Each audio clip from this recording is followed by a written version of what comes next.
Yo, it's Death for the Cloud Chaser TV, man. We back up in this thing again, man. We gonna do it different. You dig? We got them on the phone line, man. We having technical difficulties when it came to this actual program, but we'll figure out that later, man. We ain't gonna let that put us aside to what we got to do.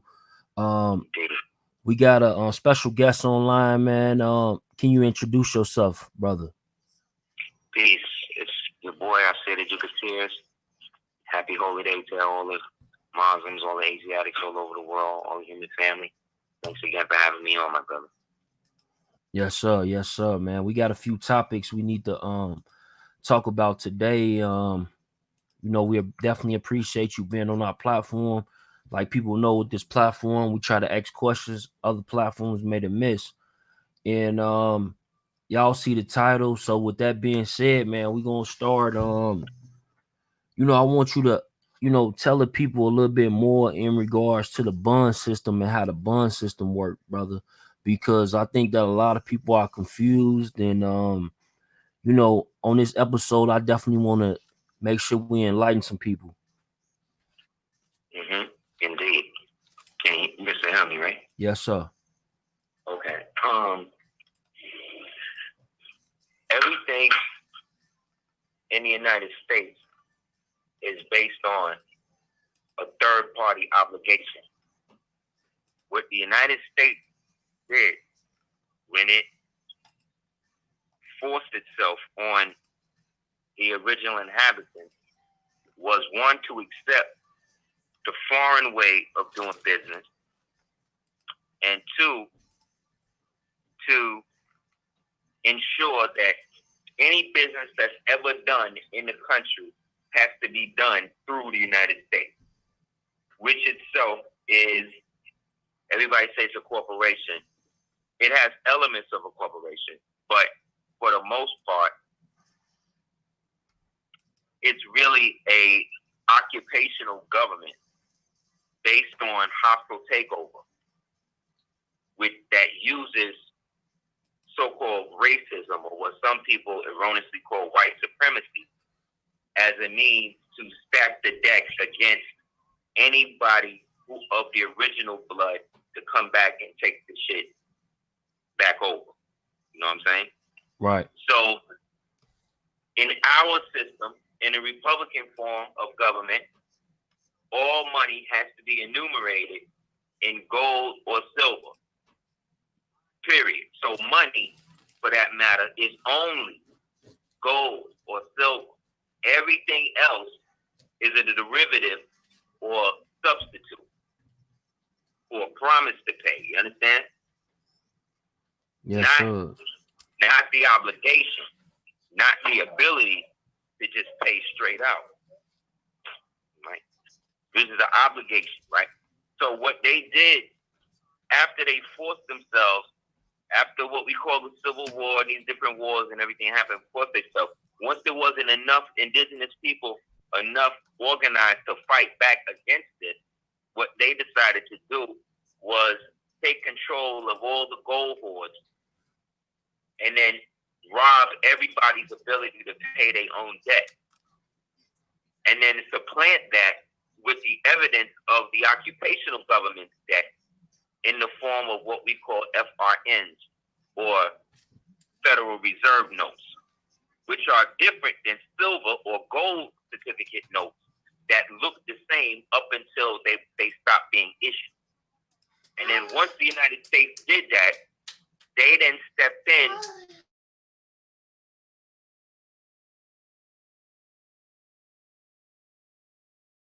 and use your gold and silver to own something, because if you pay it with that, you really own it. What they wanted you to do was pay money that was connected to the fictitious system, right? Right. Which this money, new money now, is in the form of dollars. But when you read the Constitution of the United States, it doesn't really talk about dollars. It talks about enumeration, the promise to pay. It talks about gold and silver being used to pay down all debt. And we, the citizens of the several states, the true republic, the individual or individuals who descend from the original people who set all of this shit up prior to them coming here, they then took our ability to pay our debts too. So now they have to be in charge as to what's happened. So if anything happens, all debts are sent to the United States. So in a way, the United States is just one big bookie that's basically just paying everybody's debt off, or everybody's paying into to get their debts paid that can never really be paid because nobody's using real money to pay anything. So everybody's using the obligation to pay, which means nothing is being paid. So in a world like that, see, we, according to the original document, only supposed to pay our debts in gold and silver. And then when you read the annexation, the congressional record of the annexation of Texas in 1854, it says that all of the land, all of it, belonged to the ancient Mauritanians, the Moorish peoples, and their Indian associates. The Indian associates now are the niggas that had no skin in the game. These are the invaders from Mongolia and these other places that came over here that we kicked their ass and then put them in what they call reservations, meaning that once they lost the battle coming over here with Jenkins Khan and them in the 13th century, I'll tell you the book, you can read that about it. But once that happened, they created we kicked their ass and they said, well, we ain't gonna put y'all on boats back across the water to Siberia, or back across the Bering Strait to Siberia. So what we're gonna do is let y'all niggas live as like homeless people in wigwams that we call teepees today. Okay, and then y'all can hunt and shit for y'all food in this area, but y'all can't come around the mounds and the cities and the underground cities and the palaces and the fortresses and shit that was already here prior to y'all getting here. That's why the Indians, the people they call Native Americans, don't own shit. They lived like squatters. You understand? They lived in little hamlets that we'll call villages or whatever, right? And those villages and hamlets were basically just the place that they could stay, or that we gave them to stay for a certain amount of time. And so once the paleface came, the paleface knew that these dudes, they have no connection to the land like that, but he knew that they was salty because, you know, they was still under our jurisdiction. So he went to them and said, look, I'm going to call y'all Indians, and we'll work together to take the land from everybody else. You understand? And so this is why the white man and the Indians started working together, and this is where you get the $5 Indians from. Because they started working with the Mongol influence Indians to basically act as placeholders to keep our land away. Right. So like even when you got this type of stuff going on, like the biggest thing involved is money, right? And you know, moving forward, you got some of our great leaders, you know, and one of them, you know, like we call all the time is Martin Luther King. Can you speak on Martin Luther King and his involvement inside the community? Was his involvement inside the community, was it righteous? Nice. Well, I mean, you know, if you think about it, well, first let me put a bow in the other thing, and it relates directly to this. Mm-hmm. So he created. So once these, you know, people work together to displace us, when you read that congressional record, the annexation of Texas, 1845, it basically says that the United States, the Anglo part of the United States, was trying to basically move the rest of the country into a Moorish, Spanish, Mexican, American war, in which the Anglo-Saxons would basically try to come and create a perpetual move to keep us disenfranchised. So, according to the laws, the free white persons were everybody that was not Caucasian. And these were the people who were allowed to be here as naturalized citizens. If they were Caucasian, of the Caucasian race, meaning white males, white females, that they couldn't be over here, according to the law. You can read this in a dictionary called Black's Law Dictionary, 4th edition. Look up the definition for the word free white person, and you'll see what I'm saying. So it means anybody that's not a white man. So what they had to do was create it and flip it so it would apply to them. So the way they did that was by getting those of us to apply the term black to ourselves, because black does not denote a nation or nationality. It denotes a colorable title or colorable system, right? So once that happened, according to that annexation of Texas document, we were supposed to be paid in gold royale.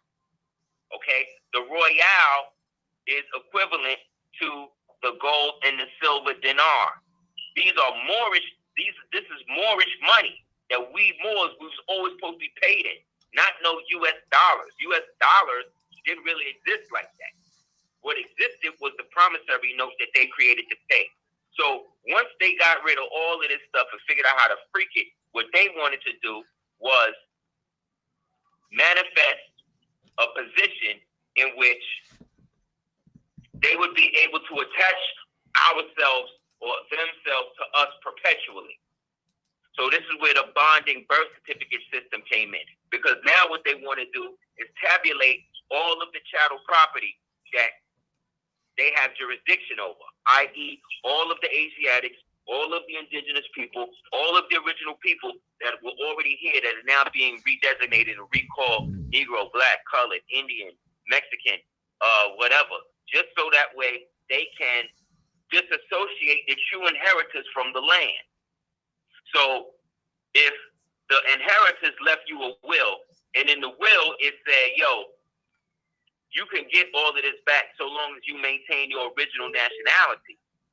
That then means that so long as you don't have your original nationality, the people that took it, that is benefiting off of it can continue to do so. And so that's what they needed to do. They had to create different ways in schools to get us to not to forget that we was the original ones running shit here, and that there was a government here prior to 1776, prior to 1791, prior to 1871, that had a so-called black melanated face. And the second class or the third class citizens in that was the white slaves, the WIGHT slave people from Slovenia, right? And so what they did was create a surety system. Remember they talked to you about that 3/5 of a man clause shit? Right. That's the surety system in which they said that they were going to count every so-called slave owner. But remember, a slave at this time that this is written is still a white man from Slovenia. So we're still not talking about our own people yet.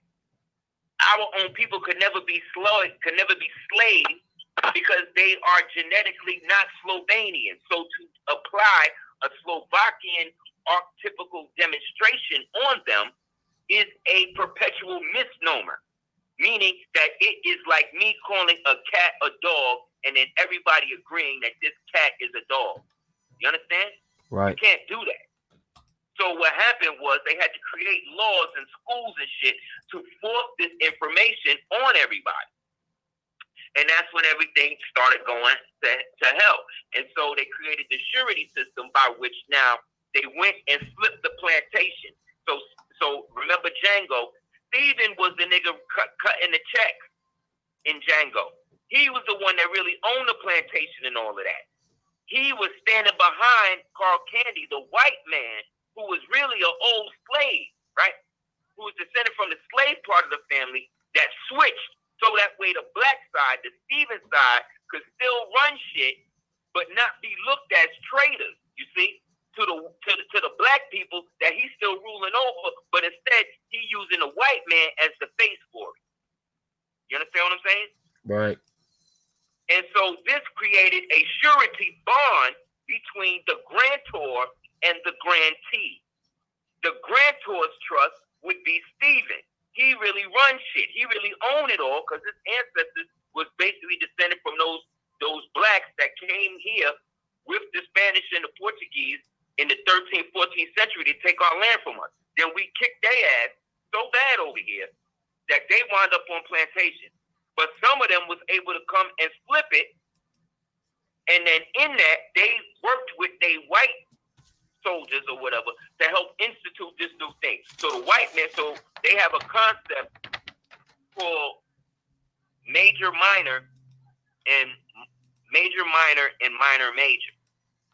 This is an old school slave concept. And in the major minor is the black man, right? He's the major because he's the one with all of the power and the circumstance and the majesty and the benevolence, but he's a minor in his mind because he's been reduced. You see what I'm saying? To believe he's something that he isn't. Therefore, he is controllable. Then the minor major is the white man, WIGHT man, who's really a minor player in this shit, but is holding major weight due to the ignorance, you see what I'm saying, of the original people and how their connection to the land. And so they created the surety system, the bond system, to now always be in a system to have to be able to make money off of you. Mm-hmm. So they said, look, this is who you are as a person born, but now that you're born physically, we're going to unmake you and make you be born statistically by taking you and then creating a separate version of you and putting that on a piece of paper. And now we're going to use the piece of paper as that being you. This is why back in the day, they started coming up with the paper shit. Remember the slaves had to show their papers to see if they was free or not? Mm-hmm. This is the bond. That was a bond that they were showing, that they were actually bonded and bondholders over their grantorship, which is the original trust that they were supposed to originally be an inheritors of as descendants of the original several states and the original so-called republic connected to the original dominion, which was the old Moorish Empire of North, Central, and South America that was founded all the way back in ancient antiquity. Okay? And so the bond situation became the basis for them to be able to make money. And then from the bond, when you ran out on that, now they could create a system, a perpetual system of murder, so that way they can go and get those people for not fulfilling the bonds. This is where the bounty hunters came in. You see what I'm saying? Right. And now the bounty hunters was able to go into the Wild West and shoot and kill Moors, right, for bounties and shit, because they was in the North, the white boys were in the North after they took over our office buildings and government buildings and shit, and then set up a little fake government, and then started instituting, paying bounty hunters, going to the names of these roles, finding these Moors who own land and shit like that, and paying for them to go get killed, saying that they didn't show up to court for this, or that. So a bounty had to be put in, bring them dead or alive, but we'd rather them dead. Because once you kill them and you bring the body in, now we can use that bond to take over their land. You understand? Mm-hmm. Because we can change everything from a allodial title, which is perpetual ownership of the land to your indigenous inheritance, to title, colorable title, where everything is just based upon the promise to pay. You see? So he took you out of the republic and then started to try you as a criminal in the democracy. Okay? And so the bond system, that is when the Wild Wild West started. You see? Because now they're trying to go into the place where we own the most land and shit and kill us and get us involved in all this gunfighting and shit and blow up and rob all of the banks. That's what the Wild West was about. All of these white devil criminals running up into the western territories in which we owned, right? And started robbing and shooting and killing people, taking over the land, setting up race riots, doing all of this bullshit, and then using the black descended Africans, right, who were back in the days slaves of the Portuguese, Alfonso, who came over here that we had then put in the plantation. And then when the white boys came to the West and started to see these ones, well, they said, look, they already down with our system, so we want to free them and put them over the ones that's fighting back. The ones that was fighting back was the ones, us, the Moors that was already here. That's now fighting against being called Indian, fighting against being called Negro, fighting against being called Christian, fighting against being called Black, fighting against being called a surety, 14th Amendment citizen. They're coming and dismantling our natural born government. The cracker wants you to believe when they came here, no, nothing was here. Everything that you see here now was here then. They just added on and got those of us that was more connected to them to help them displace the rest of us. And that's what happened. That's where the Buffalo Soldiers came from. These is fucking sellouts. These is Indian Moors. These is Moors who are willing to accept the term Indian and then go on behalf of the United States to then go take land from the rest of their people that wasn't down with the shit. Just like the Tuskegee Airmen, fucking traitors.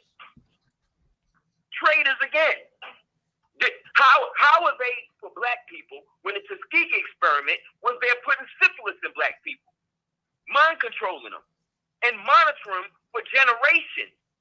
That was the plan, to monitor them for generations, to see how the dirty shit they put in them would manifest in them. This is why these niggas were so prone to go and fight for a devil that hated them. Just like your man Michael King. This nigga's name was Michael. That's not even his real name. Martin wasn't even his real name. His name was Michael King. He changed his name to Martin when he was going into the ritual, because he now had to adopt. Like when you become Pope, when you become Pope, you got to adopt a new name. You see what I'm saying? You got to take the name of an old Pope. So when Michael decided he was going to, take the role, he became Martin, because now he wants to follow the old moral Martin Luther, the reformist.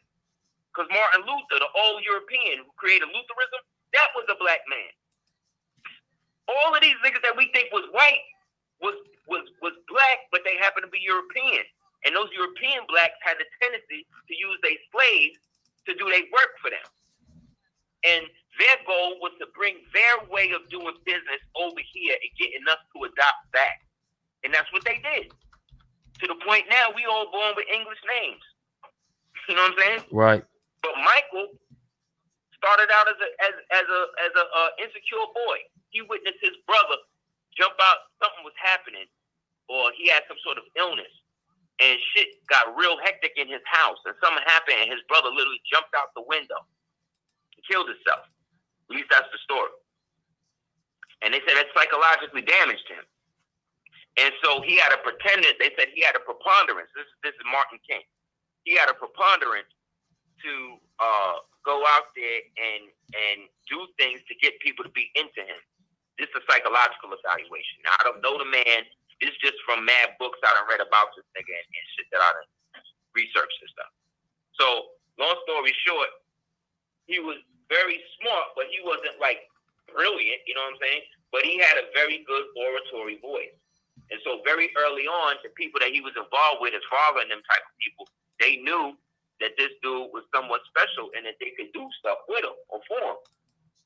And so they got him in the seminary school. Once they got him in seminary, that's when he really started, that's when he met his first couple of white people, and they started really going in on him. And then he developed this whole thing for white women. So the story is, only thing a black woman could do for Martin King is tell him where the white woman was at. Right. That's how much he liked them. They said that the day of the Nobel Peace Prize, the night before, he was in Stockholm or whatever, he got the police called on him, and they was going to arrest him because he was boning some white women in the room. And then when she didn't want to do it no more, whatever, she ran out the room. He ran after her, butt naked in the hall. You know what I'm saying? This is the night before the Nobel Peace Prize thing.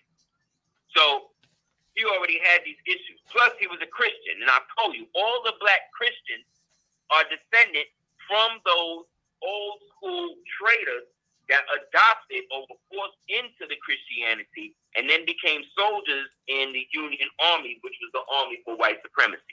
Okay? So all black Christians are white supremacists. All of them.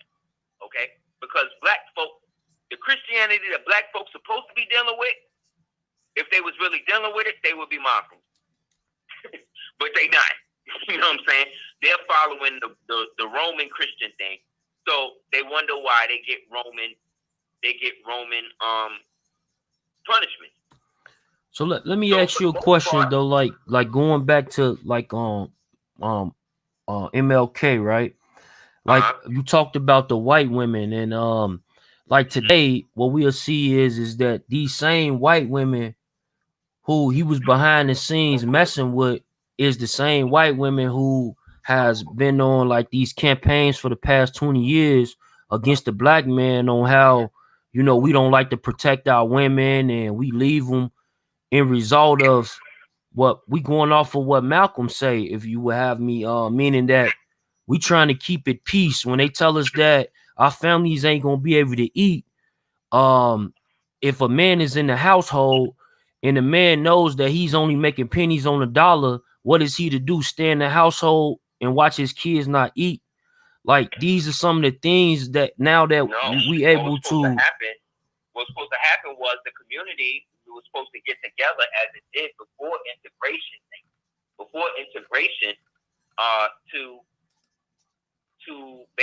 together and do what they was doing. See, we still have flourishing communities. Remember Black Wall Street and Rosewood and all that? We have flourishing communities that was ancient. Like that whole walk Trail of Tears, the people in the Trail of Tears was the original Moors. And where did the Trail of Tears end? Oklahoma, right there in Tulsa. You see? So the people that walked the Trail of Tears was the same original Moors that was always there. They just had to move back home after the situation happened. And we thrived so much in that the crackers had to do away with all of that. You see what I'm saying? So anytime there was a thriving community, anytime something was popping, we had to protect ourselves because these crackers would come in and destroy it all because they had nothing. Because remember, these are straight white idiots who are creating eugenics and fake sciences to seem smart to justify the fact that they actually don't come from nowhere and they had no basis in world history. The world history that they were a part of is wherever we was going and stick them on one another. So they're not even really from Europe. You understand what I'm saying? They're really from nowhere. They are only here because we're keeping them here. And so going back to Michael King, once they saw that he was malleable, they needed to get rid of this nigga named Vernon Johns. Vernon Johns was the real Martin Luther King. He was the precursor to him. He was like the John the Baptist to Michael. But he wasn't playing. He wasn't on that nonviolence. He would show up to the spot with guns. He would show up to the church with guns. He would send the children to school with guns. He was not playing. You understand? So they knew that they wasn't going to be able to take over the South with niggas like him there. So they needed a soft shoe. So in walked King. But before they brought him to that, they had to tool him up. So they already knew that he was malleable. They already knew that he was that. They already knew he had a thing with white people. So they sent him to the seminary school. I forget the name of it, but they also had a summer program connected to it. And at that summer program, that was really a front for the Communist Party. And in there, he met a Jew named Stevenson or Levinson, one of these Jew names. I forget his name. And Levinson or Jewison woman, they formed a joint, and that's when King became a communist. Okay? And then they got pictures of him. You can type it up. Martin Luther King at communist meeting. This shit will come right up. This is public knowledge. So as a communist, you see what I'm saying? He is against any form of original republicanism, which was the original aspect. Now, I'm not talking about Democrat Republic. I'm talking about the original republic, our shit. This Democrat Republican thing, that was created in the fiction in the United States. So anything created in the United States is an agreed upon fiction. Anything outside or prior to the United States is the real shit. Okay? So he became a part of that Communist Party. And in that Communist Party, he began to use the communist values to instill and put black people on that shit. When we worked together, but it wasn't like we gave up all our money and each as individuals, we didn't have nothing. That's not how we worked. We followed the old aspects of the empire. We all chipped in together and then received the reward, but we were all still able to maintain our own property. You understand? Right. Integrationism was what they used to get black people to start to accept communism, because that was a way for them to now go from depending on themselves to depending on the state. You see? Right. And who was pushing that? Thurgood Marshall, Boulay. See what I'm saying? Who was pushing that? What's his name? Thurgood Marshall. Martin King. Who's the other one? Edward Minton, the nigga who started the Sigma Phi Rho and the AKAs and all these things. These Boulay niggas, the Talented 10, the NAACP, which was founded by W.B. Du Bois, W.B. Du Bois, Ida B. Wells, Stephen Rosenblatt, Mr. Rosenberg, and everybody else was Jewish. Okay? This is why Ida B. Wells knew who was going to get lynched so quick.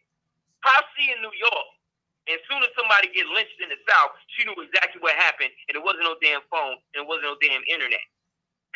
Right. Because the people that they was lynching was landowners, was doctors, was emperors, was kings, was princes here in America. But they just tell you, oh, these were slaves they just picked up. These just some niggas they just picked up and hung and burned and shit. And we just think that's it. No, these were the presidents of the original republic in these pictures. These is landowners. That's why as soon as somebody got lynched, their land was taken. They wasn't just killing niggas just because they hate them because they black. Yeah, that's part of it. But this is about a land grab. This is about turning the blacks that was left into surety bonds. And then we can create a sharecropping system. So that way we can't own the land, but we can use their body, and because their body is on the land, we can own the land through them. And this has been a system that black people been supporting ever since. Wonder why they don't have nothing. Wonder why everybody else in the world come here and disrespect them. Because they made us exiles in our own land, just like this nigga Martin Luther King said. It wasn't until the end he started to see the error of his ways. Go back and look at that speech that he gave, the I Have a Dream speech on the Washington lawn. What you're going to see is a bunch of niggas around him wearing low white feathers. Nobody ever asked who them niggas was. That was the auxiliary of Prince Hall niggas that was trying to defect from his shit into the Nation of Islam, into the Muslim demonstration. That's when you see because he wound up finally speaking to Elijah Muhammad. And Elijah Muhammad, peace be upon him, put him on. Because he wasn't going to listen to Malcolm, because that's his contemporary. But once he went and saw Elijah Muhammad, and Elijah Muhammad started talking to him about Noble Jew Ali and everything else, that's when everything switched. That's when it became about, that's when it went about being about black rights and started being about what? Human rights. Right? Right. It stopped being about let's start marching, and it started being about let's start boycotting by keeping our money. Remember? Yeah. Then what happened? As soon as that shit started, what happened? He got outed. They popped him. Yeah. Hoover, who was another black man, another dirty Moor, because he was a Moor. He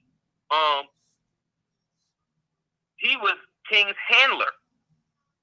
And when King started to break away, he wrote a letter to him, blackmailing him, getting him to trying to get King, he wrote him a blackmail letter that was basically a trigger letter to trigger him to kill himself. It's on file. You can check it right now. Matter of fact, the United States, look it up. And you speaking on Larry Hoover? I'm speaking on J. Edgar Hoover. J. Edgar Hoover.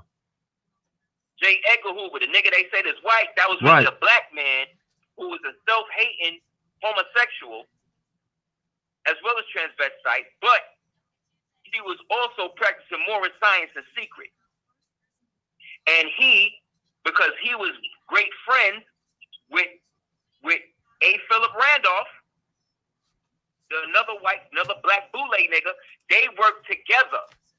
A. Philip Randolph, J. Edgar Hoover, W.E.B. Du Bois, Ida B. Wells, Madam C.J. Walker, all of these boule niggas was working with the man to disassociate everybody from the land. Okay? And so Hoover, when he saw that he couldn't get King to kill himself, he went the other route. He then came out and then said, well, we need to put something down to get rid of all potential.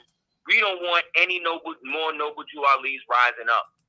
So we are going to stop the rise of the Black Messiah. Okay? Now, Messiah, the Christians believe that's Jesus.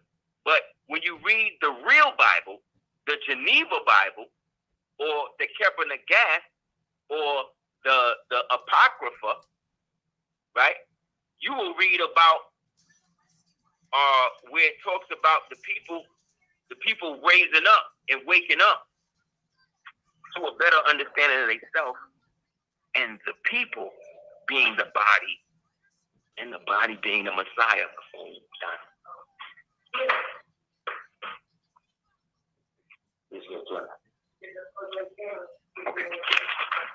They created a perpetual way to keep everybody under. So the Messiah is really talking about a group of people born in the last days who would do what they needed to do to raise up the people.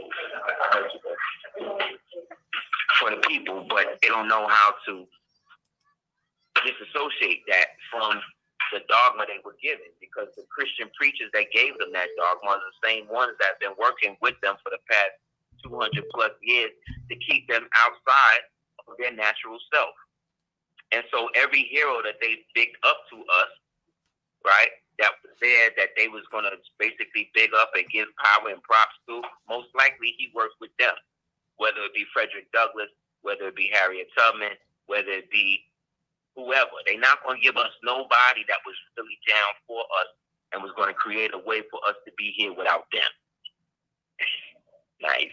Gotcha. You know what I'm saying? They're not going to do it because they can't exist without us. See, we don't need them to live. They need us to live the way a parasite needs, the way that little shark swims with the other shark, swims on the back of the other shark, and then whatever little scraps that he rip off or whatever, he eats, and that's how he eats. That's them. They are a perpetual parasitic race. They only subsist and exist on the extinguishing and the submission of other people, other races, because they are perpetually xenophobic, because they spent their initial habitation and incubation in harsh conditions that basically turn them into perpetual xenophobic savages. But they try to hide it through a form of civilized barbarity. Okay? So you can't rape somebody, but if you see this, this man should not rape your child. But if this man rapes your child and you find him and you kill this man for raping your child, then you could go to jail. That's some bullshit. That's not justice. That says, this is why whenever you see stories about racists and killers and serial killers, they always bigging them up. How many fucking documentaries we gonna see on Ted Bundy? How many documentaries we gonna see on the Nazis? How many documentaries you gonna see about Charles Manson or any one of these damn serial killers? Why are you niggas so caught up and so thing? How many books you done read about Jack the Ripper? How many? Why is it everything that these niggas deal with is so perpetually based on murder that there's nothing divine or divinity about it? You know what I'm saying? So they created a perpetual wave of disunity amongst us by breeding into our people. You see what I'm saying? And then created a perpetual waste now where they now can always benefit off of us, because anything we do, we're going to go and check with them first. Do you know any other race that do that? Do the Chinese people? Does China ask America when it wants to go and fucking organ harvest over 250,000 people of its own citizens because they Muslim, cut out their organs and shit, and then sell them to people in the United States? No, they just do it. You see what I'm saying? Right. The only people in the world that ask permission to do shit is African or melanated people. Everybody else do that. Absolutely. It's because there's no such thing as an African person. When the people in Africa are in Africa, they don't call themselves African. They call themselves Somalians or Sudanese or Congolese or Nigerian or whatever. And most of those African nations were all named by white people when they was leaving.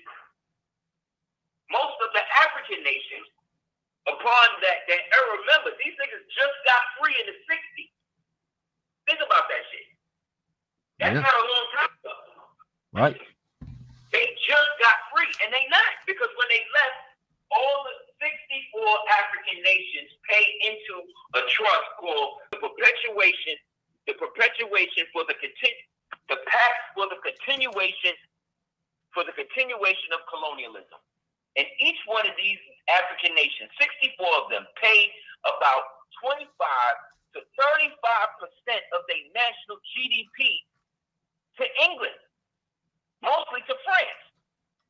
So that means 90% of the French economy is based on the exploitation of original people over the past 243 years.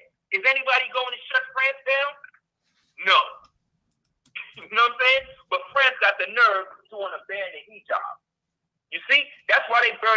Brexit to the ground. That shit is a shithole. They're about to get rid of France too.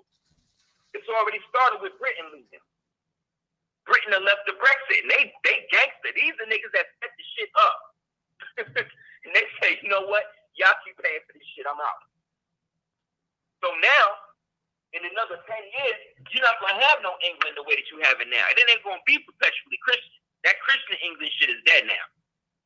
You know what I'm saying? Right. Because based upon the migration, they've projected that England is basically going to be 90% Muslim in about 5 years. So that's all them white people that's been in there, all of them white Freemasons, all of these niggas that's been fighting the Moors and fighting the Muslims and all that shit or whatever, they're about to see that debar. So where do you think all them crackers, the ones that don't die from the extinction, the ones that don't die from the low birth rates, the ones that don't die from the melanoma, where do you think they're going to go? They're going to come over here. Where they been? How their ancestors used to do.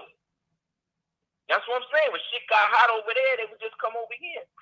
From ancient times, we was doing that. So you don't think they're avoiding? You don't think people from other countries?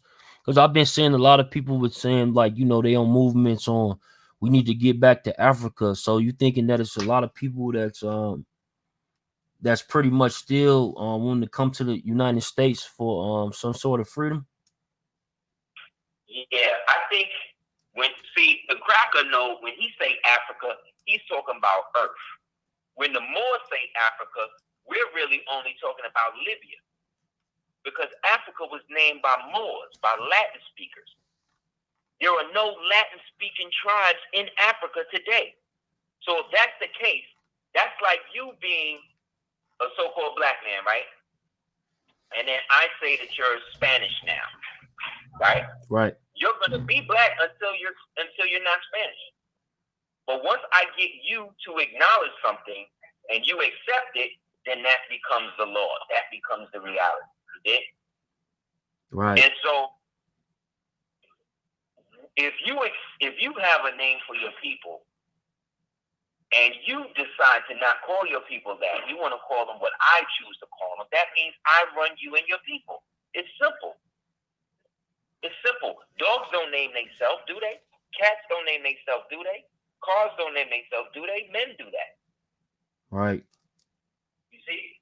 So it's really about what you choose to be called. Well, black folks don't put themselves in the position to learn or to establish an idea outside of what somebody else told them idea should be. So let me ask you a question. Like the chat right now, you know what I'm saying? They pretty much going crazy in regards to, you know, the white reference and, you know, these different subjects and these different words that's used.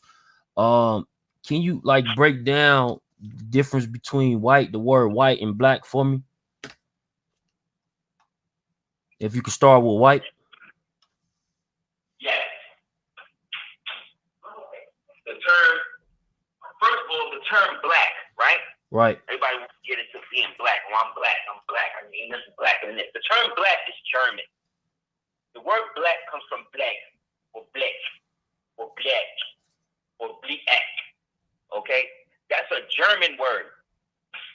So if you're a black person, you're saying, and you're deciding, okay, I'm black. I'm saying I'm black. That means that you, again, are using another nation to define yourself.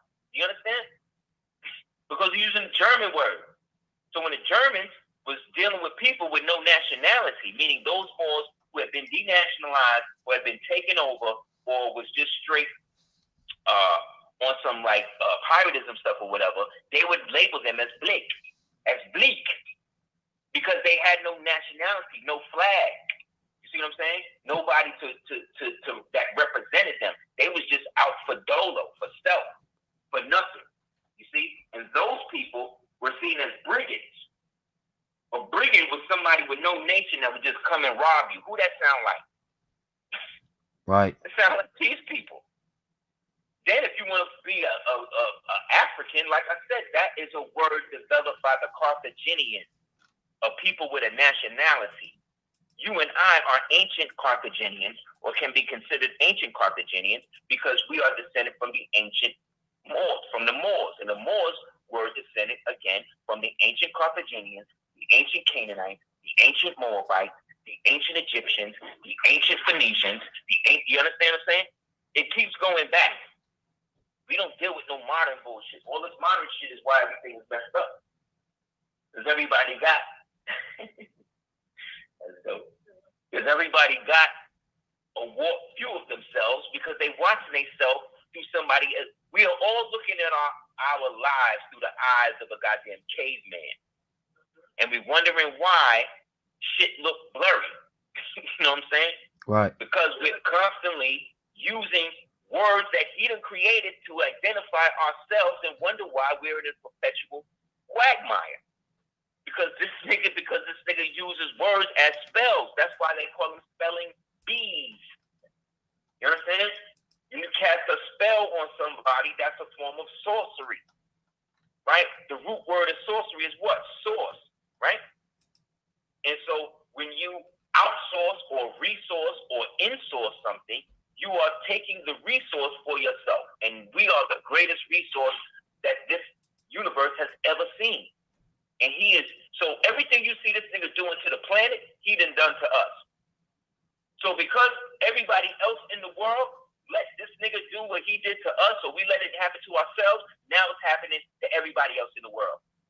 You see what I'm saying? Because the Chinese and the blacks and the Africans and the rest of these niggas sat by and basically all benefited off of the destruction of our empire, off of the dissolution and the diaspora of our people, right? And the forced absorption of our people into these foreign nationalities that had nothing to do with us. They benefited off of everything. We built up their countries, treat us like second-class citizens and shit. And now what's happening? It's happening to them. Because the Mexicans sat there and watched that shit happen to us because they was fucking still salty that we kicked their ass back in the day. Now it's happening to them. It's good for them. You understand? The Jews are still bombing Palestinians. You understand? Right. Are they doing anything to stop that? No. But the Palestinians they bombing is Asiatics. They look just like us. That's what we don't get. The people going through the genocide in West Papua New Guinea, Asiatics look just like us. The Moro people going through the shit in the Philippines, Asiatics going catching hell just like us. The Khoisan, the original people of Azania, or what we want to call South America, South Africa, they labeled as colored by black people, by the Zulus. They all, you know what I'm saying? Black people labeled these niggas as colored in a black society. Think about that shit. But then they worried about the white farmers, kicking the white farmers out. That's all smokescreen shit. The real threat to them is the San people, the Khoisan and them people, because them people's been there forever, before the Zulus, before the British, before everybody. And these is light-skinned black people that was perpetually light-skinned without the admixture of no white people. So that shatters that myth. You see what I'm saying? Right. Agree, white man to be light-skinned. No, that's more bullshit. Because those light-skinned people that's made with white folk is different than the light-skinned people that's made just with black folk. Facts.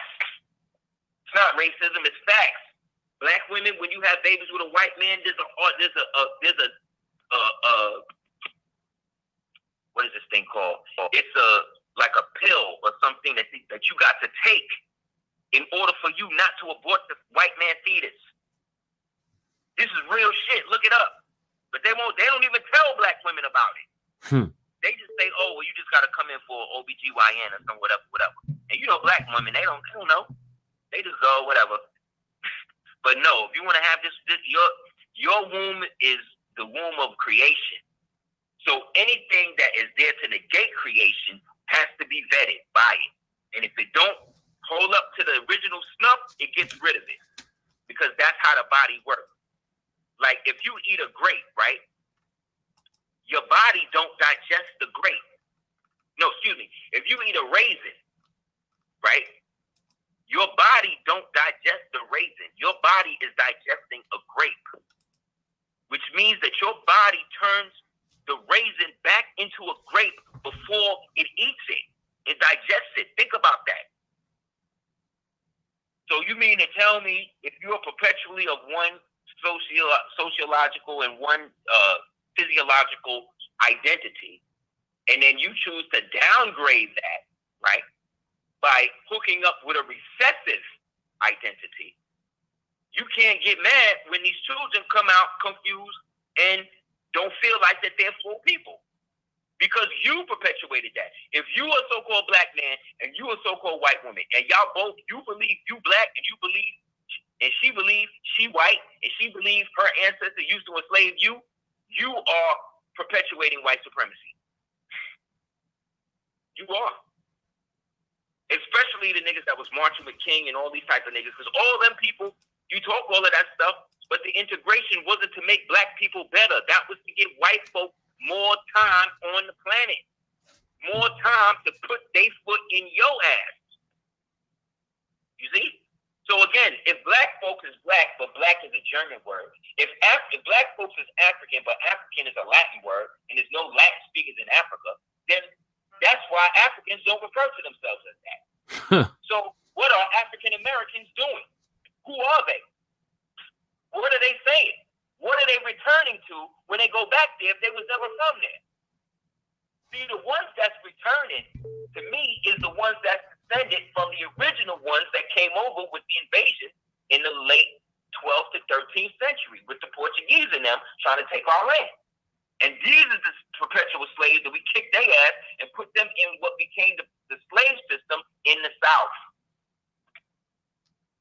So they, again, were traitors. These is niggas trying. If niggas try to invade your house right now, niggas try to break in your house right now, are you going to make them citizens in your house? Hell no. No, you're not. You're going to kick their ass and kick them out your house. Right. Which is what we tried to do. But then you had half of us that, again, were descended from those that helped kick these people out and keep them away from us, and then owned these slaves on their plantation. That's why Harriet Tubman was a slave, but Mr. Tubman was free. Because Mr. Tubman descended from the people who was on the land, and Harriet descended from the niggas that came over here to convert everybody to Christianity on behalf of the Portuguese. I don't even think that was, I think Araminta, which was, they say was her real name, that was the original wife, and this chick Harriet, whoever she was, basically just took over, adopted her personality. Because when she left Mr. Tubman, so long as she was with Mr. Tubman, she was free. If any Moors call her outside of that, she would be put back to POW because that was the law. That's what we did to these niggas that tried to come and take our house.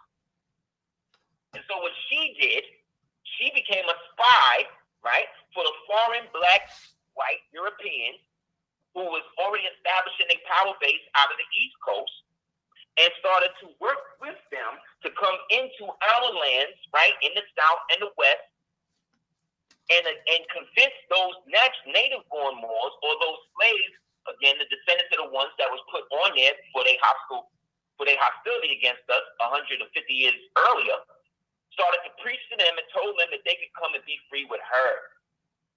And so the more she did this, the more she smuggled these people out, the more props she got, and that's how she became a general. But she was bringing these people out of the frying pan and putting them into the fire. Because once she brought them north, now they became U.S. citizens, and U.S. citizens is what? Surety bonds, slaves, right? Right. And now they can get weapons, and now they can go and take the land from the original people that locked them up for trying to take that land. Then once that happened, and they came through, took all of that, now they come up with Reconstruction and create a whole new history saying that there was nobody here. So now the history of the foreign blacks becomes our history. And now we get put on the same level as them. You understand? Yeah. Yeah, and that's what people need to, they need to realize that. They need to realize that.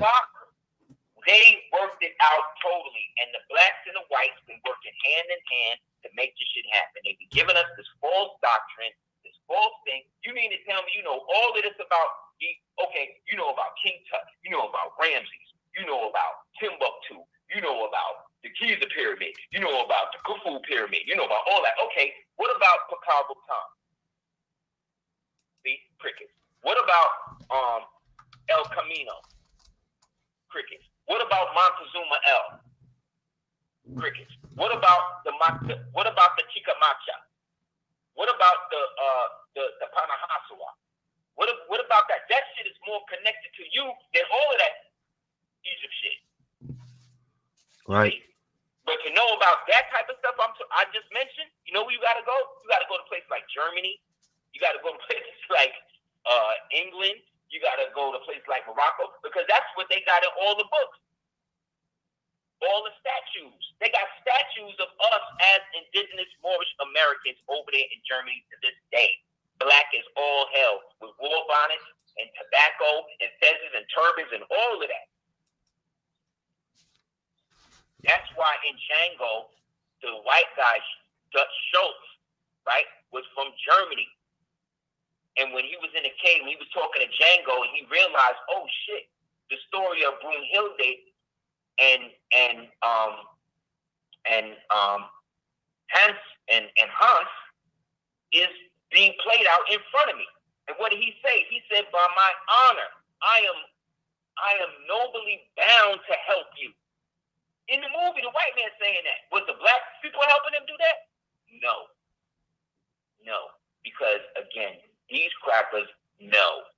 Everybody know. But you and me. They want you to believe that you everything. You could be a slice of bread before you be a Moor. Before you claim your real nationality. They would rather you put on a dress. They would rather you turn your penis into a vagina than put a turban on. You understand? So it must be something to the shit. You know what I'm saying? Yeah. It must be something to the shit if they're willing to get every and anybody else to be everything else but that. But again, these Negroes, they want to be everything else but what they naturally are. Because it's easier to live a life and have somebody tell you what to do. It's easier to put on an apron and to wear another man's name on your hat and make secret meetings and shit and give each other little hand grips and grab each other's balls and shit than to actually sit down and have to stand up for your man, for your nation. It's easier to join the army than set up the revolution. You understand? That's where these niggas is at. They do not want to let this white man go. This WGHT white man go.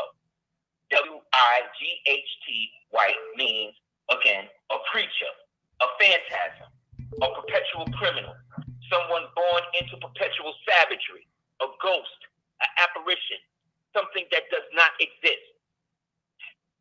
White, WHITE, right? That is something pure, something that exists, something reverent, something that deserves respect. All they did was switch the writing. And they got a dumb nigga like Dred Scott, who was free. When he left, he went on a trip with his master, Mr. Sanford. He was free. He could have just left. No, he wanted to be a good nigga and show his master that he respected him still. Even though he could have been free and left, he still wanted to be there. What did the master do? Take him to court anyway. Then when he tried to get free, what did the white man say? He said that you were slave out your own mouth. Therefore, you have no rights that I, as a white man, are bound to respect. That's the law. They done flipped the law on it, and they use that then to eventually set up the sacking of our national infrastructure.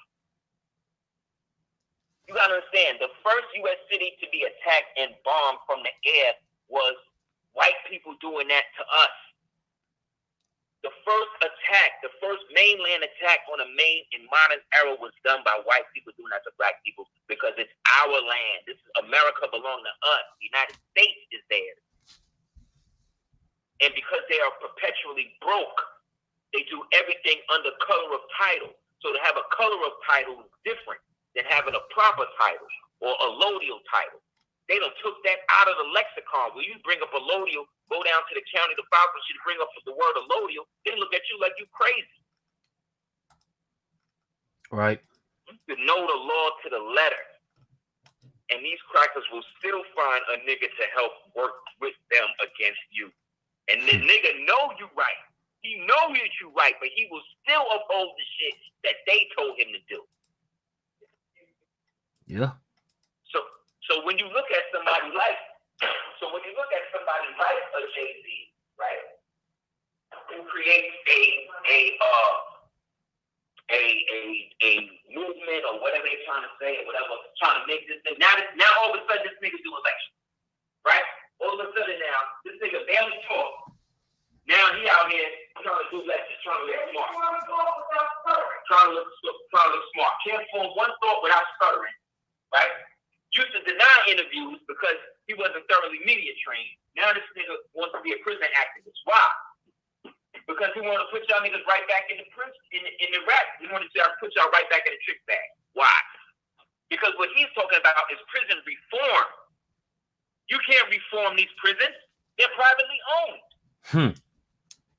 Facts. You want to reform stuff that belongs to somebody else. That belongs to somebody else that has their own corporate structure. See how he's lying. I'm just talking about how people will sit there at the feet of a liar and just suck it up because they like reasonable doubt.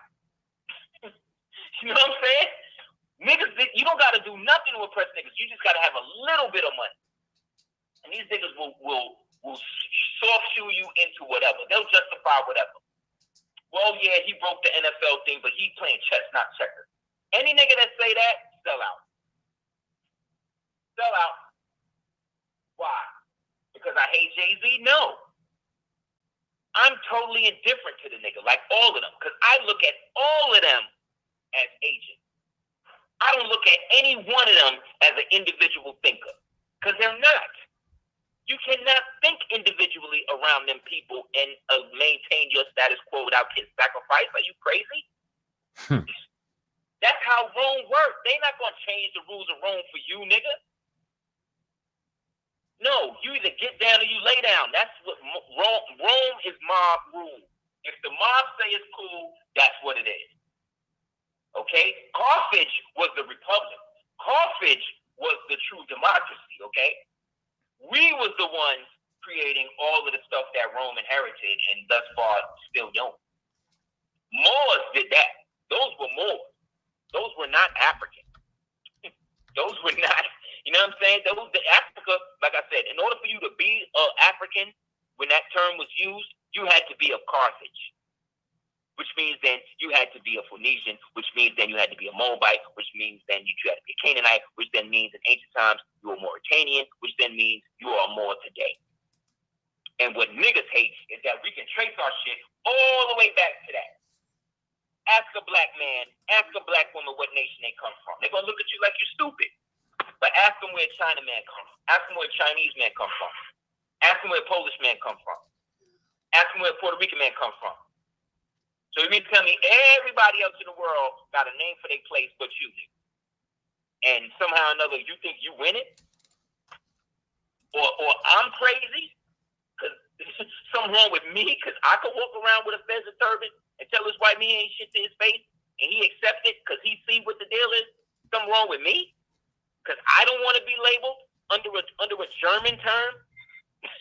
Under a German term? No, I'm not German. Let me ask you a question. So how does like, you know, we spoke on MLK earlier, but like how does Jesse Jackson fits into all this? Like what type of propaganda and agenda was, you know what I'm saying, necessary for what things that he do? All of these sellouts to me all have the same traits. They all joined up with some sort of Freemasonic order. That's what they all got in common. Real talk. And so to me, that's the tie that's the cable toe that binds them up. That's the choke around their testicles that turns them into eunuchs. That's what it is. They all join up with that shit, and because it's all European based, it's satanic. But what do they get out of it? Like, because that's what a lot of people they might hear, like you know, you speak on these different people and they might say like, well, what does they get out of it by selling out their people? What was their reward? Money. Again, they get to have their debt look a little bit more than yours, but they more in debt than you. Because they got to toe that line. They got to do what these niggas say now. You know how much of a slave somebody like Nas is? Look at this. Nas, one of the greatest rappers in the world, he got to sit there and support this homosexual little Nas X. So he's a little version of this Nas, right? With a little bit of so-called X, throwing us back to the number 10, but also evoking Malcolm into it. And this nigga's a straight queer. And Nas do a record with this nigga. But see, Nas is the Virgo type nigga who get off on people who stress him. That's how him and Jay-Z got cool. Like me and Jay-Z could have never been cool once you told me that you boned my baby moms and left your condoms on my baby seat. Right. That was it. We'd have never been cool after that. So that's what made me know that nigga is something wrong with that nigga. He might be a tranny, or there might be something else going on with him. Okay? Because no man is going to sit there and do that. Then after Eva, that was it. Nas won. Jay-Z was over. He still is over. So what did Jay-Z do? He a Sag. He's Sag in the Virgo. So now it's astrology. So now he got to think, damn, what can I do to recover from this? I got to make it so this record is never played again. Okay, so what I'm gonna do is this. I'm gonna be friends with this nigga because we both still in the lodge, and we gonna get cool. And then it's gonna get to a point now we get so cool that if he do the song, then it would be like, damn, this nigga trying to start beef again, and then I'll look like the hero. See what I'm saying? That's not checkers. And Nas, ego-driven ass, he looking at it like, oh yeah, this nigga stressing me. You want to be cool? He know, fuck it, I'm gonna do it. It's just money. That's how these niggas are. That's how they think. Any man that will do anything for money cannot be trusted. Listen to these lyrics, what these niggas will say that they'll do to you for money. Think about it. Listen to them.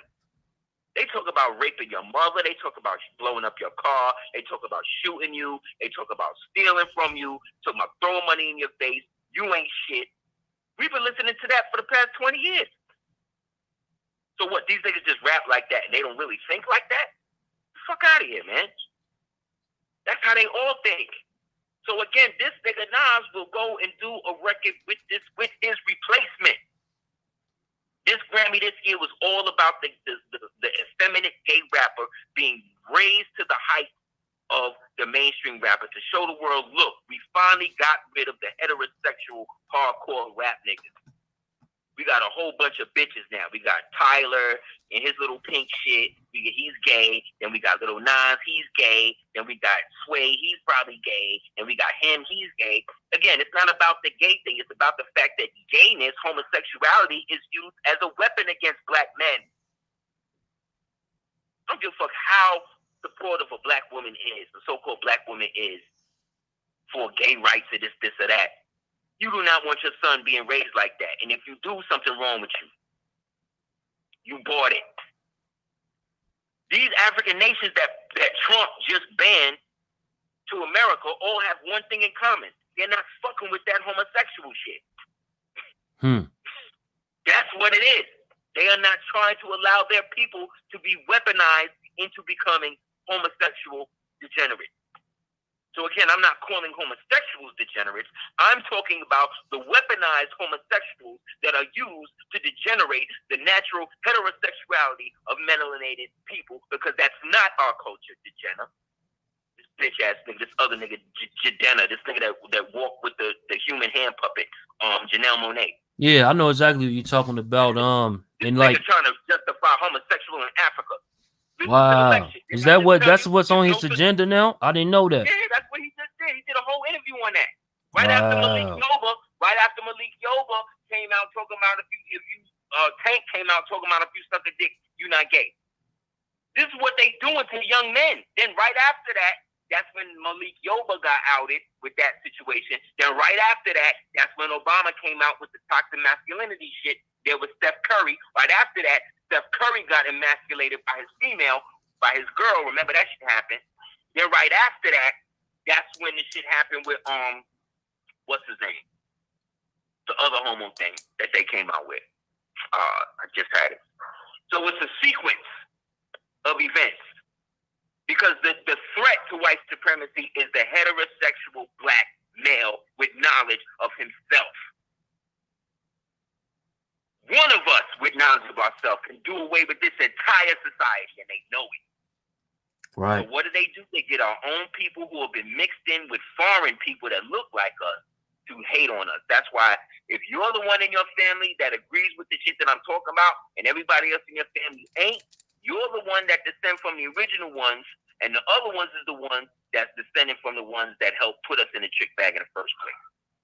We both have the angels and the demons in our family at the same time. That's why these generational curses be happening to us. That's why at a certain age, your moms just start hating on you. Certain age, your dad just start hating on you. Because you are going against what it is that they have fought for. And they have fought to be slaves. They have fought to be the opposite of what they are. If they are Christian, he's a slave. If he's a Greek, he's a slave. If he's a Arab, a red beard dying Muslim, he's most likely a slave. Because man, this is an old Moorish quote, and it says, man becomes the food for the divinity he worships. And that's what has happened. There's enough religion in the world to get everybody to kill each other, but not enough to make them love. So that means religion is another form of white supremacy. Do you see what I'm saying? Right. All of it is white supremacy. We're supporting white supremacy by having to use the fucking phone to do this interview. Internet, YouTube. Exempt. So stop acting like, oh well, I'm better because I don't eat meat.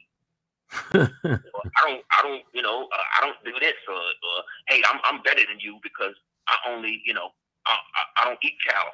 Yeah, but you wearing a fucking cow. Right. You know what I'm saying? Shakespeare had a quote. He says, "Methinks thou dost protest too much," and that's what it is. When these niggas be constantly perpetuating how great they are, it's so great that Jay-Z is doing these lectures at Columbia University. But wait, Columbia, that's the goddess that they all worship, ain't it? That's another version. That's the feminine version of Attis, ain't it? So of course he would do something at Columbia University. But that ain't nothing new. I don't lecture at Long Island, University. You know what I'm saying? Like, I'm just saying that lecturing is not the thing. What I'm saying is lecturing is not the thing. What I'm saying is that lecturing was the thing for our community. So because they got to get our people to focus more on these people, they got to create a situation to stop our own people from supporting our own lectures and start going to that shit. You see what I'm saying? Right. Because in our lectures, we get shit done. His lectures, you just go sit there and be starstruck. That's all it is. Ain't nobody gonna ask this thing no real questions. Come on, man. Ain't no black people in there gonna ask this thing no real questions. They not gonna do that. Exactly. They screen these niggas before they. Thank you, Queen. My queen said they flag these niggas before they even come to the ring.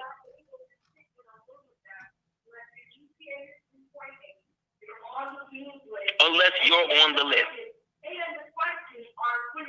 Yeah. Yeah, they all scanned up, man. All of this is run by the script.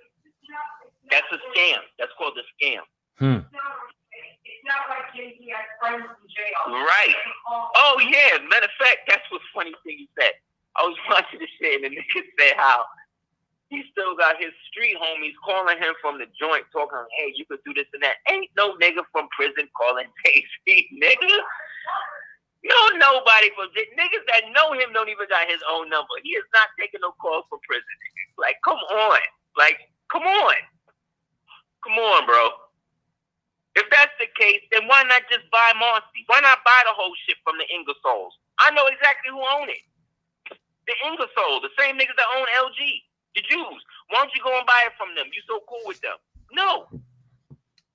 Just like when they lied and said that he owned the Nets. He owned like 0.01% of that shit. Which means what? He was the face, the soft shoe, the shill. Like most Negroes, that's what they're there to do. He is talking about reforming prisons. I'm talking about abolishing them. What's up with that? Right. I'm talking about if you legalize marijuana in almost every state in the union, Why is it that almost 60% of the niggas still serving time for marijuana is melanated? How is it now that you gonna let the white man make all the money from the marijuana, but the niggas now that it's legal, you still keep them in there? What are you doing about that? Nothing. Nothing. You're just gonna open up your own dispensary. Profit. Who's gonna buy Jay-Z weed? Come on, man. Profit. Come on, man. I get Cypress Hill weed. Let me get it from a rapper I at least no smoke. You know what I'm saying? Come on, man. Let's keep this shit real. It's chess, not checkers, man. And we don't have no friends. Our friends is the people that's listening. You know what I'm saying? Right. And the ones that ain't here no more. You know what I'm saying? The ones that the real Panthers, to me, Bunchy Carter, Frederick Hampton. You know what I'm saying? That's it. Right. Everybody else, you know what I'm saying? Suspect. So like even like Everybody. when it comes to let me ask you a question. Like when it comes to celebrity and you know, celebrity definitely have its influence. You see, like we just spoke about the Meek Mill situation with Reform. And you know, you had like a situation in the news about a couple of years ago with the whole Kenneka Jenkins situation. And like, you know, further going on, a lot more research, a lot more things have came out since then. And what we know, a lot of people would say that, you know, reason that she was inside of that freeze is because of organ harvesting. And like even on this episode, you spoke on organ harvesting earlier. Can you speak on like how, you know, related to Chicago organ harvesting is? Yes. Unfortunately, it's they've clocked it up to about $38 billion per year. They're just making off of that. But you have to understand that bodies with pheomelanin, PHEO melanin, have no value on the market. Meaning white bodies have no value on the market. Asian bodies have no value on the market.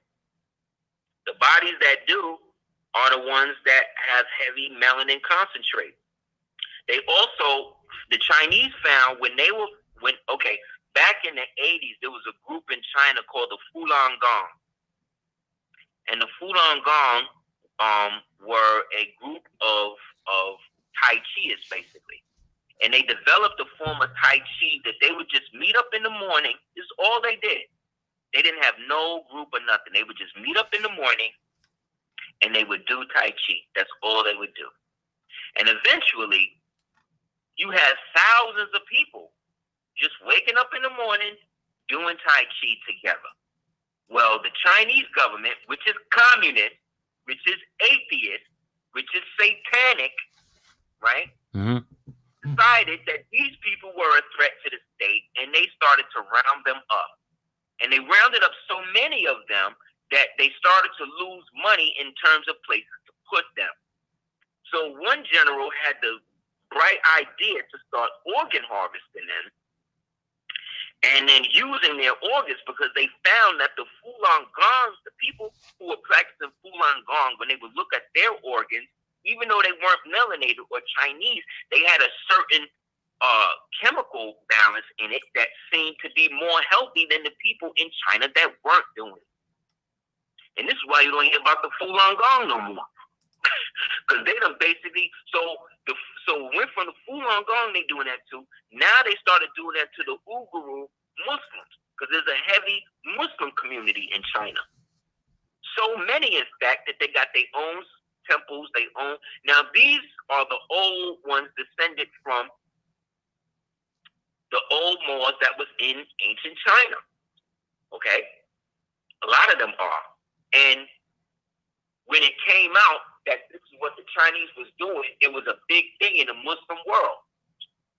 And so the Chinese went and met King Salman, right?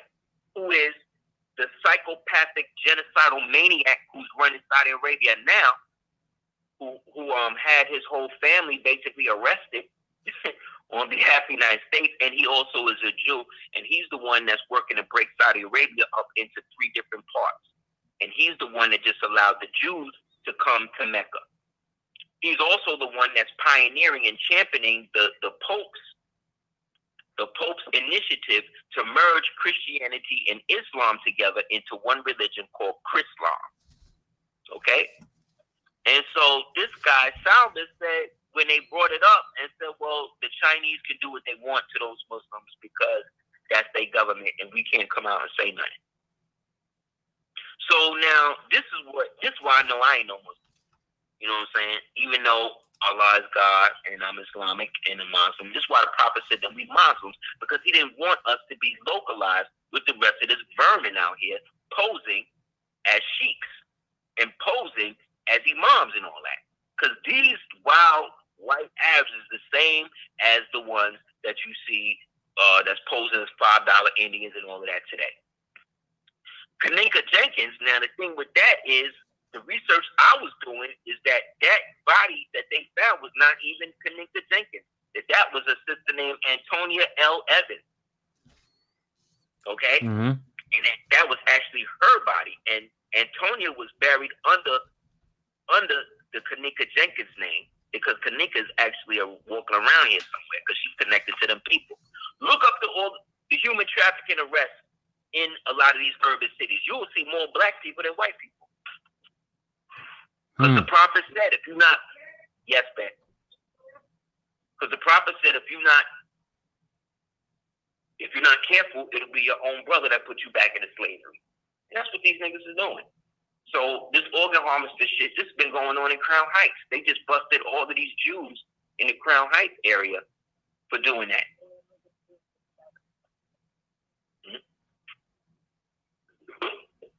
They created a perpetual organ harvester thing where these Jews is doing that. And a lot of these rackets is being run by CIA, Mossad, you know what I'm saying? Pakistani ISS, MI5, or the U.S. clandestine services. That's who controls the organ harvester thing. And then who provides them cover, right, when they go and do that, is the military. Because the military bases are all over the world, and they're private. So this is where they transfer the children back and forth when they take them. This all, believe it or not, if you notice, all of this stuff started happening after 9/11. Because the human trafficking thing, the right to go into other countries, is in the Patriot Act. It's in the Patriot Act that says that they have the right to go into other countries they suspect is being on some bullshit and taking whatever assets is necessary for the facilitation or for the protection of the greater United States. So if that means that they need to go into this country because they need 54 children to fulfill this ritual for the ninth circle, then they're going to do that. And there's a document, the Patriot Act, that gives them the legal right to make that happen. Because that is also based on an earlier doctrine called the Monroe Doctrine, going back to President Monroe. So again, this is the world we in. Right. Half of our people is down with the fucking slavery. The other half of our people don't believe that it's no slavery. And the other half of our people know what it is, and we just doing shit like this with each other, trying to protect ourselves from everybody else. Because the original man and woman are the only species on the planet that are preyed on by every other race on the planet, including their own. We are the only people that went through a forced occupation and came out as something else. But everybody else that went into their occupation came out what they was. The Chinese invaded Japan. After the Chinese left, they were still Japanese. When the Germans invaded, when the United States invaded Germany and left, they were still Germans. And they never use the word white on white war or white on white crime when they kill each other, do they? But when it come to us, same thing. When the Boers fought the Zulus, right? Apartheid came after that, but the Zulus were still Zulus, wasn't they? Right. When the Moors of America went against Rome in 1492, right? After that conflict that lasted from 1492 all the way up to 1871, when they came out of it, what was they called? Negro, black, colored, Indian, right? And by Right. that time, somebody else was being called Moroccan, right? Yeah. So again, don't let these people think that in order for you to be a Muslim, you need to learn and speak Arabic and all of that. Because your prophet came to you in the language that he was supposed to come. Right. Don't never let no Arab, don't never let no Christian. You understand? The first Christian church in America was founded by Moors in 3 AD in Casacamacumet Bay by the monastic Moroccan Brotherhood of Moors of Carthage. It's still there. The oldest mosque in the Western Hemisphere is the Alamo, built by the Almohad Moors right there in Texas. So you mean to tell me that the earliest mosque was built in Texas, and the earliest Christian church was built in Massachusetts, and they both was built by Moors, and ain't nobody talking about this? No, because you got other niggas taking the credit. And this is the problem, because they've all made oaths and taken agreements and agreed to jerk each other off, literally, and have sex with each other, literally, to maintain the secret, to make sure you Moors don't get nothing back. That you are always under the jurisdiction of an African. That your DNA is always predicated on what somebody else's DNA is. We the only people in the world they do this to. Now everybody do it to us. Let me the ask Africans. Go ahead. No, the Africans, the Spanish, everybody, even the uppity Negro blacks, the ones that's born here, but then feel like they better because they done been to Harvard or Yale, or now they working for LGBT rights or whatever else. Because that's the thing. Black rights and gay rights, they done merged together. So if you down for black people, you got to be down for gay people. Because I told you that parasites, they graft on anything to you. So now it's more about James Baldwin being gay than him being a great writer. You understand? Right. That's what they do. And you know who's letting them do it? Black folk. Your celebrities, your leaders. Al Sharpton was known. It's a fact. Go online and Google it. You can write and get it from the FBI that he is a compromised informant, that they used him in a drug deal to blackmail Giancana, one of them niggas. Right. I seen that. It's a known fact that the United States was found guilty and complicit in the assassination of Martin Luther King. That he did not die on the balcony.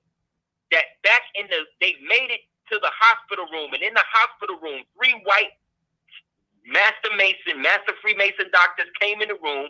They all hocked up and spit on him and let him die. That's what happened. Right. And again, the United States was known. They have been found guilty in the assassination of him. So you mean to tell me he the only one they hit? And you mean to tell me niggas are still talking about being nonviolent? Right. You mean to tell me niggas love everything, niggas hate everything about slavery except Christianity. That's how you know they crazy. They crazy. And any nigga coming to you, and I'm using the term nigga because that's what, excuse me, maybe I should use the term nakers, right? Y'all let the white bitch go with that, right? We nakers now. Y'all let her get off with that. So don't come at Aseer the Duke of Tears. Oh, he hate black people. He don't know. No. Go at that chick. Go at Rush Limbaugh. Go at these other people because they always quick to come at Moore. But I tell you this, if a Moore don't know, don't nobody know. Right. Nobody know if a Moore don't know. Half the information, y'all niggas, the world would still be in the dark ages if it wasn't for us. So how is it that we could bring humanity out of the dark ages, but then we can enslave them at the same time? That's how you know these niggas.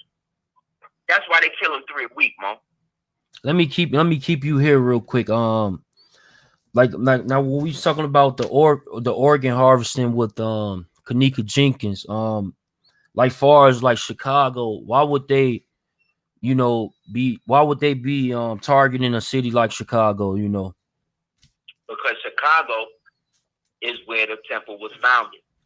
And that's where the Divine and National Movement, which is the Divine and National Movement of the Moorish Temple of America, is the Moorish Empire.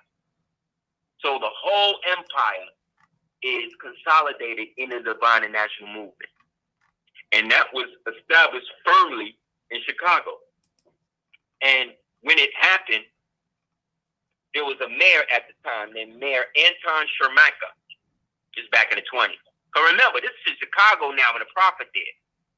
The Prophet was there when Al Capone was there, when Prohibition was there. Think about it, Mo.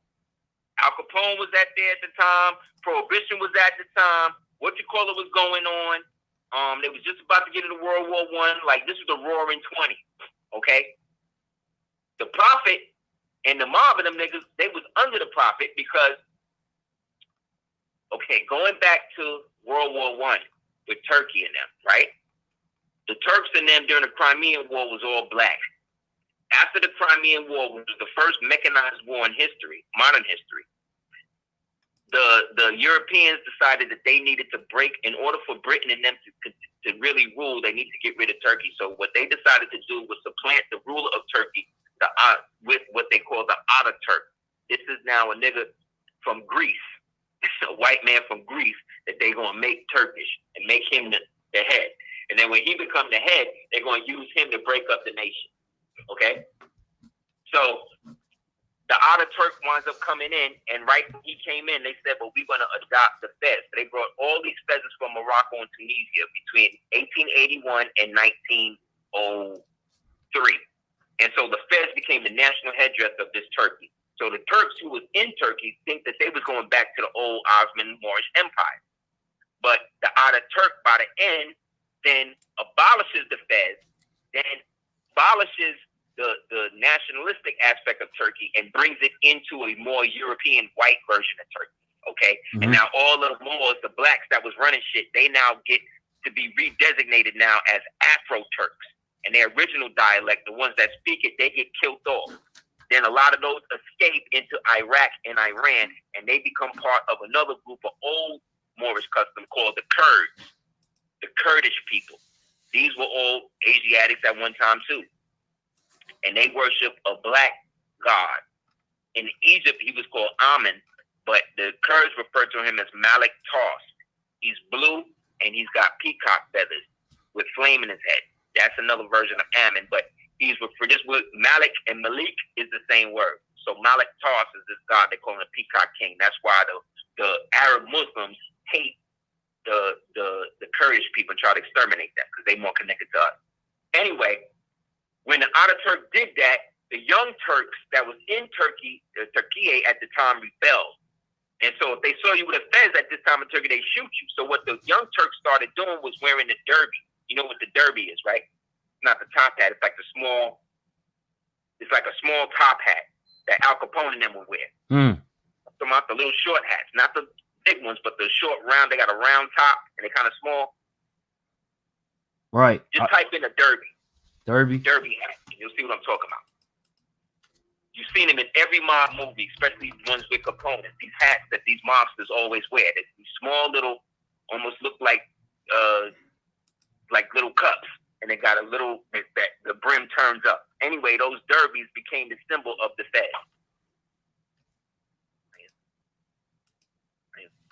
So they got the round on it is the symbol of that Fez, right? So the Fez, the derby became the symbol of the Fez. So everybody that was connected to the old Moors would wear the derby in respect. That's why you see the mobsters, the Sicilian mobsters wearing the derby. Because to be a Sicilian mobster, you got to be a La Familia. They got to trace your lineage all the way back to the first woman that slept with that first white woman that slept with that first Moor. That's what allow you to be made and become a Don in the family. Right. They got to trace it back to the original Moors. Okay? And that's facts. That's why the Italians always want to be Sicilian. You see what I'm saying? So, long story short, all of that shit happened. The Fez, they apply the derby logic over here. Now you see all of the descendants, the Italians that's dealing with that or whatever, wearing the derby during that time. So at that time, Anton Shermaka was cool with Al Capone and he was cool with the Prophet. Okay? Mm-hmm. And so it was only when Capone started extracting money from the Jewish population that the Jews in Chicago at the time, right, started to call in help from the FBI. And that's when he became thing, and that's when they sick Elliot Ness on him and everything else. So at the same time, they trying to neutralize him, they trying to neutralize the prophet. So they tell Anton Shemeka, the mayor of Chicago at the time, look, if you don't let that Moore file nothing. Anton Shemeka, though, being a Hungarian Jew, knew his position and had allegiance to the prophet. This is a white man. And said, no, I can't stop him from doing that, and allowed him to file the proper paperwork that reestablished the Vasa State and the Morrison Temple of America and the Divine and National Movement, and create the perpetual way for us to get back all our shit. Because the Federal Reserve branch out of Chicago is listed as G. The Masonic branch, the Masonic symbol has a G on it, right? Mm-hmm. Right. When you become a Moor and you correct your nationality, at least up until this year, when you would get your new Social Security back, the number on the back, which is the routing number, starts with a G. Because that's where the Vasa State Trust was founded at. Right? Right. In old Morocco. Because Illinois was also called what? Southern Egypt. Right? Because the Mississippi and all that go right up there. Right? Right. Because that's Egypt. So in the middle of the country is where it sits. And that's where the prophet established everything. And that's where everything popped off. So Anton Shemeka, they wound up popping him out here in Florida right after he met President Eisenhower. He walked up the stairs and he shook President Eisenhower's hand, and some dude came right up in front of the president and shot this nigga twice in the head. Another dude named Harold Washington tried to come and do more stuff for the Moore Science Temple. They assassinated him in Chicago. Another guy who was with John F. Kennedy, another a Moore. This dude's name was Whitney Moore Young. Look him up. Yeah. He used to be with Kennedy and all that. Whitney Moore. He was a Moore. His father was in the temple. Like his and you prefer it to like they got the school named after Whitney Young. Whitney Moore Young. Yes, Yeah. that's him. Yes, they killed him too.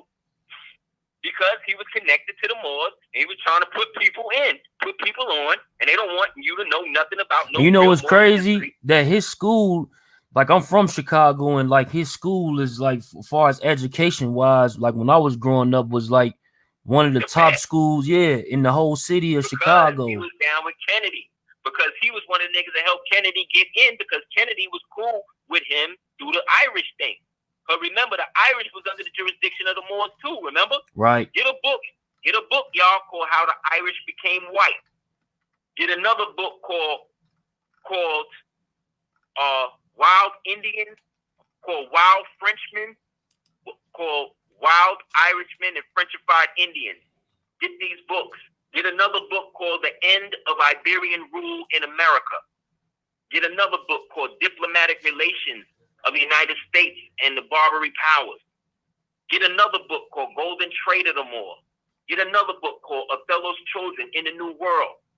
Get another book called The Origins of Humankind by Churchwood.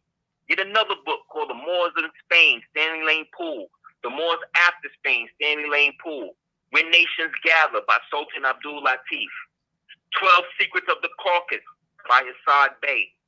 Get these books, man, because these books been here. I used to have to literally steal these books more from libraries. I used to, like, niggas would go boosting for clothes. We used to go boosting for books.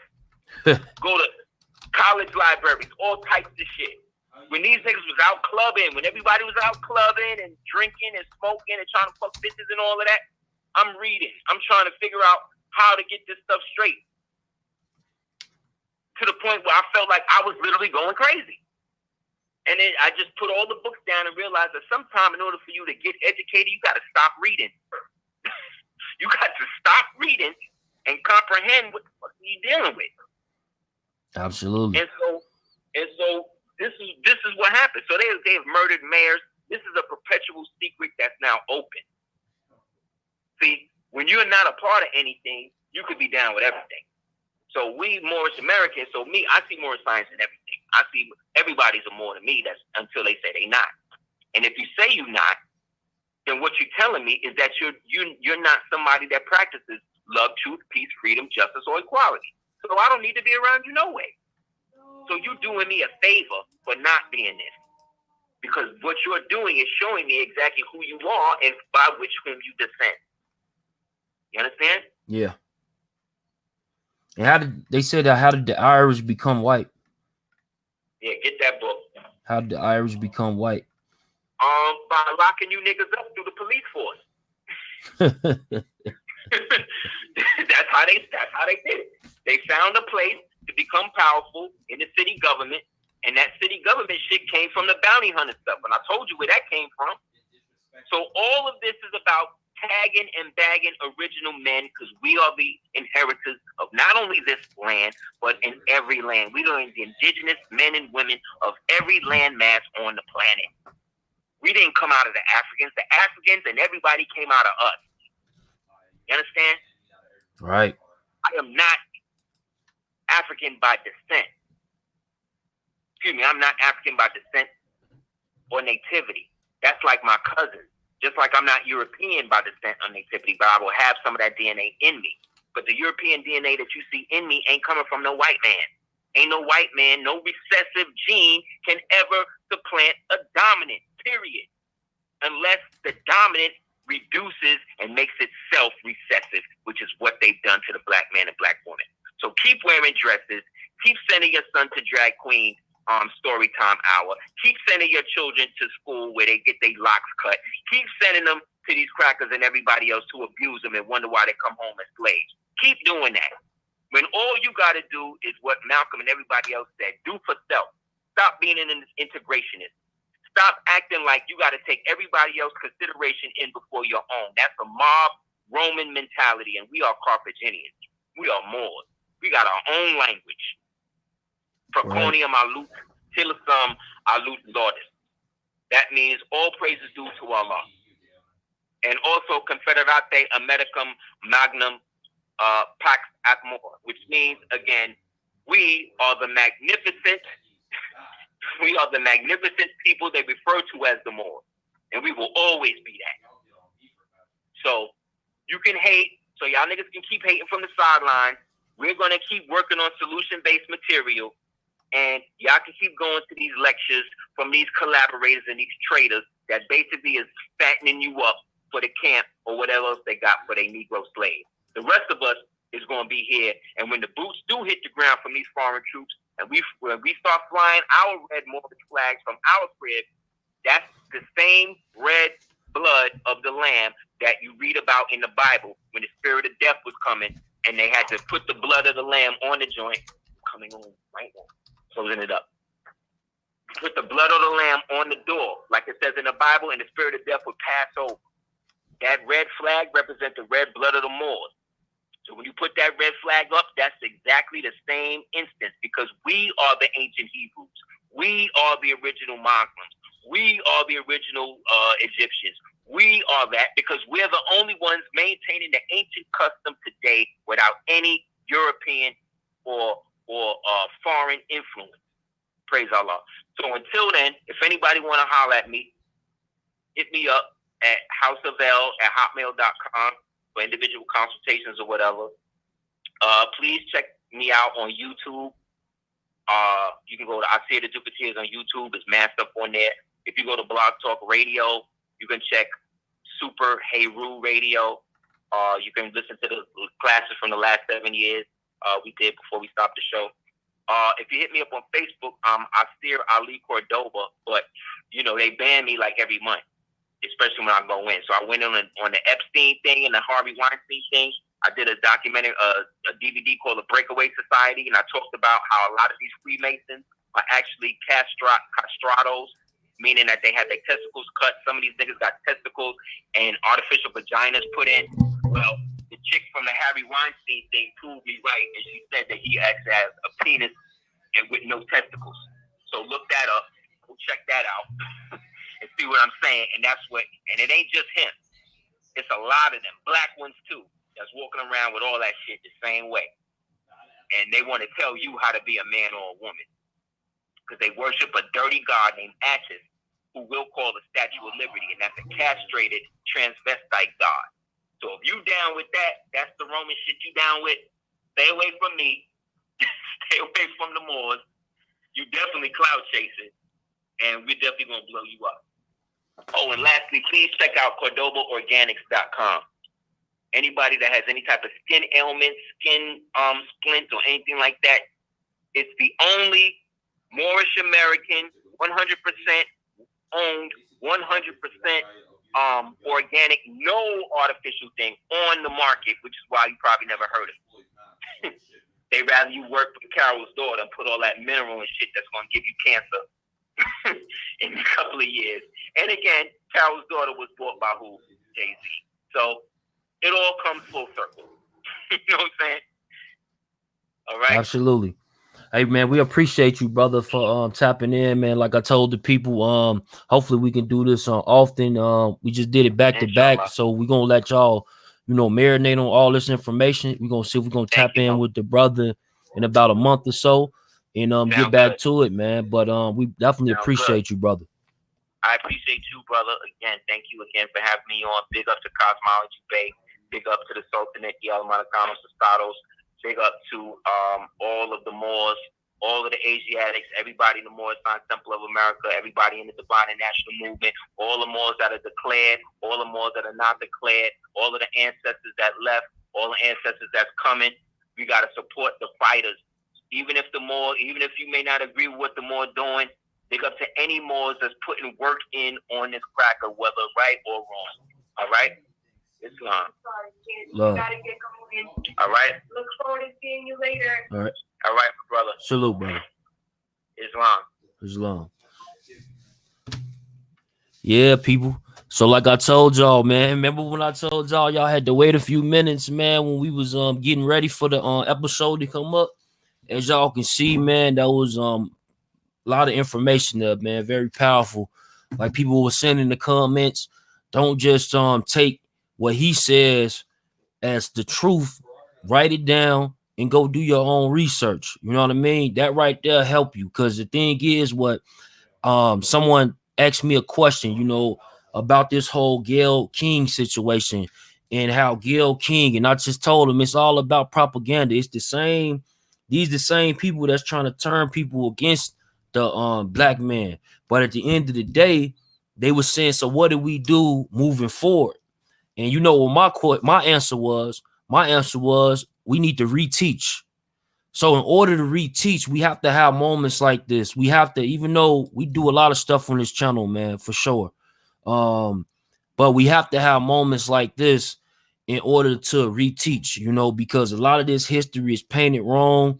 Once you start to write this stuff down, like I said, and then you go do your own research, you'll see that some of these things are, if not all of them, are very, very true. But we're going to leave that up to you. You know what I mean?